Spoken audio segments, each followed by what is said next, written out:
घड़ीसाज का रहस्य। एक शांत सा कस्बा था जो दो धुंध से ढकी पहाड़ियों के बीच बसा था। वहां एक बूढ़ा घड़ीसाज रहता था। एलियास नाम था उसका। वह अकेला रहता था और उसकी छोटी सी दुकान Elias and time Maple Street के कोने पर थी।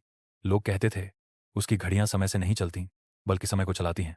एलियास की घड़ियां कभी तेज नहीं चलती थीं, नहीं धीमी। हर घड़ी बिल्कुल समय पर टनटनाती, जैसे वह समय की धड़कन को खुद महसूस कर सकता हो। वह किसी को अपना हुनर नहीं सिखाता था, नहीं कभी किसी को अपने वर्कशॉप में घुसने देता। सबको लगता था कि एलियास के पास कोई रहस्यमयी ज्ञान है जिसे वह छुपा कर रखता है। एक ठंडी पतझड़ की सुबह है। 10 साल की एक लड़की सोफी दुकान में दाखिल हुई। उसके हाथ में एक पुरानी पॉकेट वॉच थी जो उसके दादा की थी।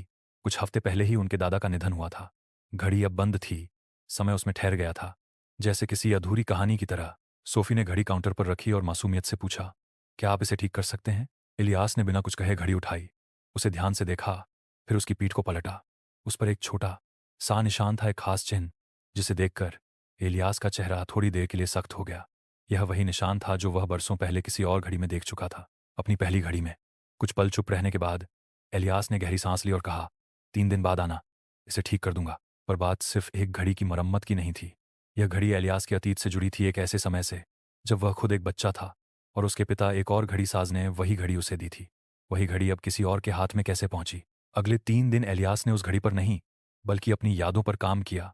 उसने फिर से महसूस किया कि समय केवल घड़ियों में नहीं, रिश्तों में भी बसता है।